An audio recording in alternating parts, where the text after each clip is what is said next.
Notre enquête débute au cœur du village de Saint-Martin. Pour commencer, nous souhaitons rencontrer commerçants et habitants et recueillir leurs témoignages. Mais à peine débuté, et c'est la douche froide, nous arrivons trop tôt à Saint-Martin et les commerces sont fermés. Par un heureux hasard, nous rencontrons des passants qui acceptent de témoigner. Ah ouais, les affiches. Alors rien à foutre. Waouh, ces affiches. Non mais génial, je suis bien content là. Pour une fois qu'il se passe quelque chose dans ce bled tout pourri, franchement trop hâte de savoir ce qui va se passer là. Waouh. Yes, on est chaud ici. Oui, eh bien, ces affiches là, faut dire que moi ça me fait quand même froid dans le dos. De voir tout ça, nous à Saint-Martin, déjà au moins 40 ans qu'on est là, jamais eu rien de tel. Aujourd'hui, on peut s'inquiéter, hein. Pour approfondir notre enquête, nous avons pris rendez-vous avec l'homme de la situation, le capitaine Is de Table, chef du commissariat de Saint-Martin et en charge de l'enquête. Il nous partage sa vision de la situation.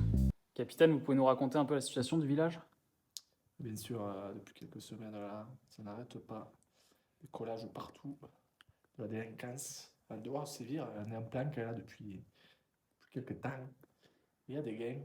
Bon, Est-ce qu'on connaît les motivations de ce gang ? on comprend pas trop là. On a vu l'affiche, ils ont mis les mots. Pas compris, mais on est très inquiets.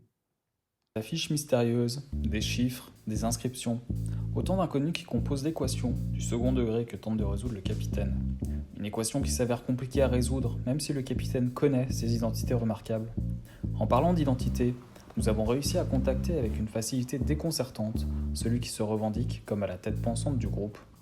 Nous les rencontrons, lui et son équipe, dans leurs locaux pour tenter d'en apprendre plus sur leurs motivations. Arrivés sur les lieux, nous découvrons des locaux, sobres mais à l'image des deux gaillards, efficaces. Ils nous proposent de nous faire visiter les lieux. Dans un souci d'anonymat, les voix des protagonistes ont été modifiées. Bon bah voilà, bienvenue au QG. Ici on a la cave, je ne peux pas vous le montrer, il y a des trucs top secrets. Ce que je peux vous montrer d'autre, c'est notre stock d'affiches. Vous pouvez voir. Voilà, ça c'est toutes les affiches qui nous restent à coller, on en a diffusé pas mal. Le soir venu, nous retrouvons le chef et son équipe dans l'une de leurs nombreuses campagnes d'affichage. Ce sera peut-être l'occasion pour nous d'en apprendre plus sur leurs motivations et leurs revendications. Mais avant d'aller plus loin, nous devons vous avertir.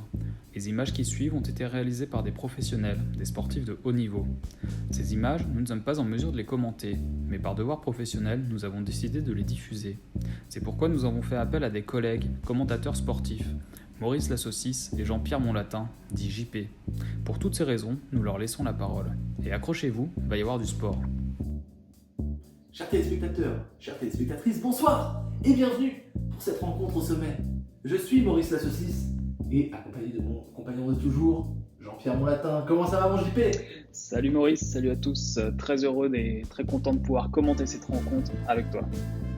Alors oui, ils ont connu un petit coup de mou avant la trêve hivernale, mais ils ont toujours trouvé le moyen de rebondir, ils s'en sortent, ils arrivent à faire des points. Bon, ils ont vraiment été, pardonnez-moi une situation, au-dessus du lot. Ah bah, c'est ce que vous venez de dire, oh oui, ils sont vraiment au-dessus du lot. C'était pas ça qu'on reconnaît les grandes équipes ? Oui, tout à fait. Le duo nous a offert un spectacle incroyable tout au long de la saison et ils ont su relever la tête dans les moments difficiles. Voilà mon JP, le décor est posé, la composition de l'équipe s'affiche sur votre écran normalement et le coup d'envoi de cette finale va être lancé d'un instant à l'autre. C'est parti. Et c'est parti. C'est parti, ça part tout de suite très bien hein, pour nos protagonistes. Oui, tout à fait Une belle Maurice. entrée en zone, le camouflage, petite accélération, mais qu'est-ce qui nous prépare ? Des vrais spécialistes. Hein. Je crois qu'ils sont sur une tire royale.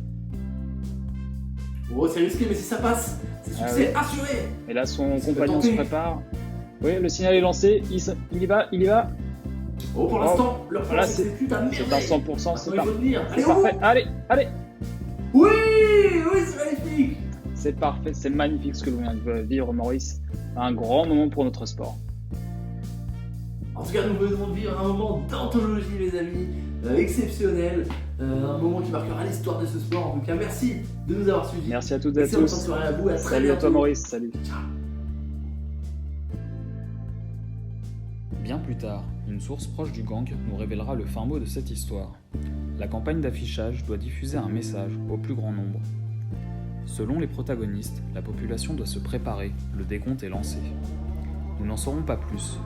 Malgré l'intervention des équipes de 7 à 4, nous n'avons pas réussi à déchiffrer ce code. Nul ne doute que celui ou celle qui réussira à décrypter le message de l'affiche pourra mettre à jour les motivations du monde.